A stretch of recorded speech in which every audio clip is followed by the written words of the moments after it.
임차인이 3기 차임 연체 등 계약 해지 사유가 발생했을 때 나가지 않으면 임대인은 명도 소송하게 되죠. 또 강제 집행하게 됩니다. 그런데 임차인이 많은 금액을 월세를 연체한 바람에 보증금을 다 소진한 그런 경우라면 임대인 곤란해지겠죠. 소송하고 강제 집행하고 시간이 많이 걸립니다. 뿐만 아니라 그 임차인이라고 하면 원상 회복 의무도 할리 만무할 것이고, 이 보증금 다 소진하고 난 이후에 월세, 관리비 현실적으로 받기 힘들 것입니다. 이와 같은 상황에서는 이 임대인, 건물주는 임차인을 소송 없이 바로 내보낼 수 있는 법원을 통해서 강제 집행을 신청할 수 있는 제도가 있습니다. 명도 단행 가처분입니다. 이 임대인은 명도 단행 가처분을 통해서 명도 소송 확정 판결 없이도 이 가처분이라는 임시 판결문으로 부동산을 강제 인도받는 그런 절차인데요. 일단 임차인을 내보낼 수 있는 방법이죠. 일반적으로 계약 해지 사유 발생하고 임차인을 내보내고 명도 소송하려고 하면 최소 6, 7개월 걸리지만 이 명도 단행 가처분은 보통 2개월 이내에 결정되고, 그리고 인용되면 강제 집행 신청할 수 있습니다. 명도 단행 가처분은 이와 같이 부동산을 신속하게 인도받아야 하는 그런 특별한 사정이 있을 때 인정이 되고요. 이 명도 단행 가처분은 명도 단행 가처분 인용 결정이 되면 명도 소송 확정 판결 효력과 똑같다고 했죠. 즉시 강제 집행이 가능합니다. 명도 단행 가처분은 즉 임시처분 중에 하나입니다. 따라서 그 임시처분 절차로 일단 임차인을 내보내는 그런 절차이기 때문에 요건이 까다롭죠.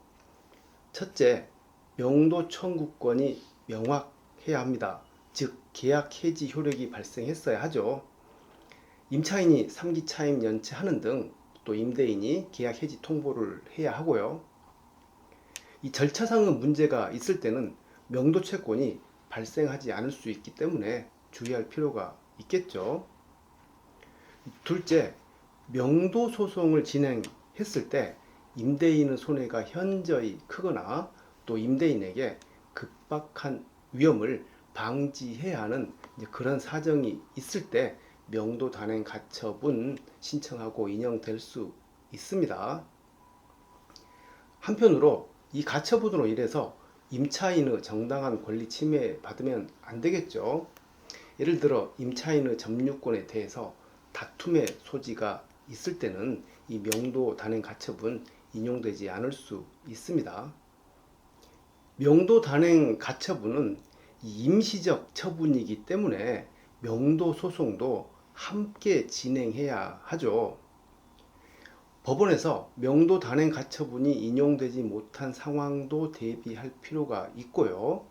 이 명도 단행 가처분 인용되더라도 명도 소송에서 확정 판결로 건물을 확실하게 인도받아야 하기 때문입니다.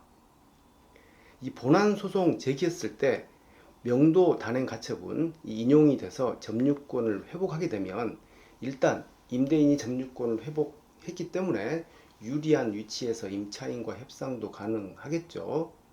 합의금을 지급하더라도 그 금액이 차이가 날 수밖에 없을 것입니다.